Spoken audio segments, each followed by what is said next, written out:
do you think about aliens? I don't think there are any. At one time, I thought that there were, simply based upon documents that I'd seen while I was attached to the intelligence briefing team, the commander-in-chief of the Pacific Fleet. At that time, and even for many years afterwards, I did not believe that the government would use me in that way. I had devoted my whole life to government service. I had been in the Air Force, I was in the Navy, I was a river patrol boat captain in Vietnam. I had proved myself. I had combat ribbons with the V for Valor. Um, there was no doubt of my loyalty to my country. And maybe that's why it was so easy to use me, because I wouldn't doubt that what I saw was real. But over the years, I've done a lot of research. And what I've discovered is there's no proof existing anywhere that extraterrestrials are real, or that have ever visited this planet, or that they exist anywhere in the universe. There is not one shred of evidence anywhere. There is lots of evidence, tons of it in fact, that there are a group of people collectively known as the Illuminati who want us to believe in some extraterrestrial threat from space so that they can cause a world government, bringing together of all the people to resist that external threat. And the first time that I saw any reference to that, I was reading some papers from the Carnegie Endowment Fund, and there was a record of a speech. It was a dinner for Viscount Ishii of the Japanese delegation, the Japanese imperial delegation, in 1917. And John Dewey was one of the speakers. And the first sentence out of his mouth, as I was reading this, I almost fell out of my chair, because this was in 1917, and he said the best way to cause all the people of the world to come together in one world government and end war forever would be if we were attacked by some other species from some other planet. And boy, that just clicked with me, and I knew that that this is just another scam. This is the age of deception. There's no doubt about it. And then 8 times during Reagan's administration, he inserted almost the exact same phrase into 8 of his speeches. And it's a scam. That's what I can tell you.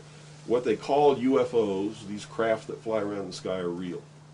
But they're not piloted by some little green guy from some other planet.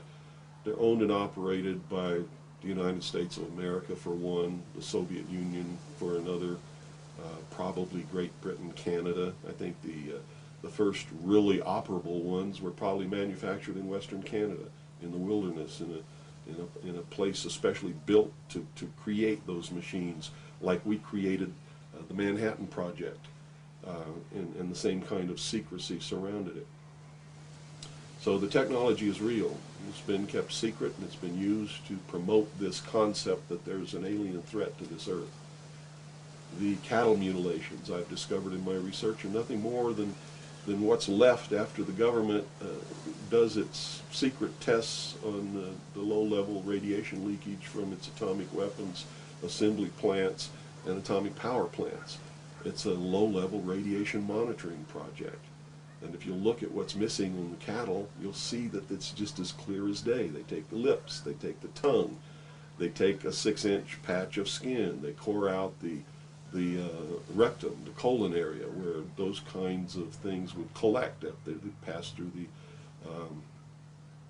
the digestive system. On female cows, they take the udder to check for low-level radiation in the milk. Is it being passed to the calves? And these are all grazing animals that graze on the grass where the radiation falls when it falls from the air. And it's just an incredible deception. And I'm just amazed that people have fallen for it in the manner that they have, in the absence of any proof whatsoever. I mean, they cite hearsay as proof. Well, what about all of the alien abductions? They're not abductions. They're the results of a tremendously successful and very sophisticated mind control operation, all of which has been in development. Well, they started working on those kinds of things since before World War II. But they have perfected them. On my website, I have a patent of a machine that can read your brain waves, can recombine them in a computer and send them back to you and make you think things happened that never happened. I mean, you can't get a patent for something like that unless it really works. You have to prove it to the patent office. It works. A patent was issued. And this is just one of the things that snuck by them that hasn't, because when people invent things like this, they're sucked up by the government immediately, and then they're put behind the veil of national security and classified, and then nobody knows about them. But every once in a while, something sneaks by them. And when you do these searches in the patent office and the trademark office and in the copyright office, you come up with some real gems once in a while, and that was one. Also, the congressional investigations into the intelligence community has revealed the existence of these programs, and there's no secret about it. It's documented. Project Artichoke, Project MK Ultra, MK Naomi. You know, I could go on and on and on all day long, and you know, if you had the time in your movie, we could lay out all the documentation, which is official government documentation, and prove beyond any shadow of a doubt that it's true. But that's what it is. It's not extraterrestrials coming down. The human body cannot pass through walls and roofs, or through windows that are closed. You know, this is all the product of the imagination and people's willingness to believe something because they want it to be true. I don't know why they would want it to be true. You see, because if it were true, these are not friendly aliens. They're doing some terrible things to people. If I were to kidnap somebody, pass them up through the roof, and take them somewhere, and perform operations on them, and take samples of semen and ova from their, you know, reproductive organs, and plant thoughts in their mind, and all this kind of stuff, and then bring them back, guess where I'd be right now? In prison. It's kidnapping. It's criminal. It's a terrible thing. So there's a morbid sense about all this too, as if people want to be hurt for some reason. I don't understand that, but that certainly is something that somebody needs to look at. Why do people feel that this needs to be real? What in them says, I want to be abducted and abused and kidnapped and raped and all of this stuff against my will? Because they seem to take some kind of satisfaction that this is happening. And nobody's talking about the fact that this is a terrible thing to happen. If I were to do that to you, you wouldn't be too happy, would you? But somehow it's okay if an alien does it?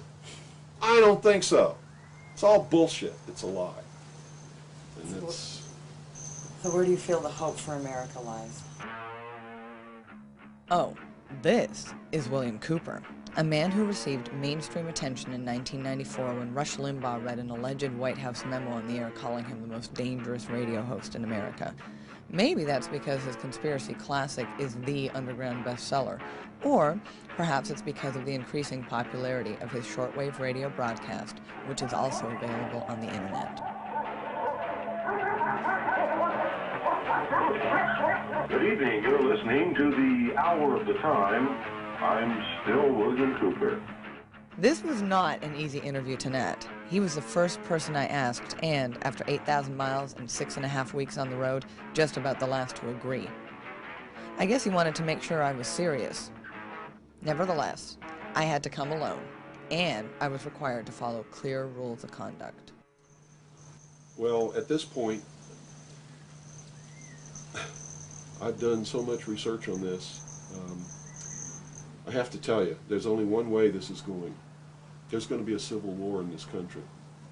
And I hope the outcome of the war will be the reinstatement of constitutional Republican government. But whenever you have a war like that, you're going to have competing factions to be the winner. And whoever really has the power in the end is going to institute whatever kind of government they feel should be there. There are people in this country who believe that a religious theology or theocracy should prevail. Well, if that happened, we'd have burnings at the stake again, and inquisitions, and heretics, and all of these kinds of things. So that can't be allowed to happen. Can't be. Doesn't matter what my religion is. It can't be allowed to happen. There are people who want a socialist government, much like the one in Sweden. There are people who want to create in the United States what the Soviet Union had hoped to be. There are real Nazis, all of them socialists. Hitler was a socialist. So I see the future as being tremendously dangerous for all of us. Me and many others like me are going to perform a valiant attempt to reinstate, restore legitimate, lawful, constitutional Republican government. Whether or not we're going to be successful, I can't tell you. But I will tell you that once this war starts, it's going to be terrible, it's going to be bloody, and it'll last for 10 or 15 years. That's the nature of this kind of conflict. If you look around at all these mountains around here, there's enough guns, ammunition, supplies, clothing, and food buried in these mountains to support an army for 15 years. And I don't think the American people realize that they're on the brink of a civil war. You see, there are many of us who took an oath when we went in the armed forces, and we meant it. We volunteered. We weren't drafted. We care about this country. And the oath was to protect and defend the Constitution against all enemies, foreign and domestic. And we will fulfill that oath, even if it means we die in the process of doing it. It's that simple. So what do you see happening in the next 4 to 6 months in this Well, country? I don't have a crystal ball. All I know is that the year 2000 is crucial to the plans of those who want world government, because they whipped up sort of a millennium fever, and they've coupled that with Y2K and a whole bunch of other things. Real religious people who think that this is the end of the world and Jesus is coming, or somebody's coming imminently. And so there's this fever that's whipped up. I mean, everybody seems to be on the edge of some kind of hysteria. But it's all in their mind. If you look around, you see the world hasn't changed. It's not coming to an end. This hasn't been brought about by the hand of God. It's been brought about by the deceptions of man. And the quicker people realize that and try and find out who is causing these things to whip up this hysteria, the better off they're going to be.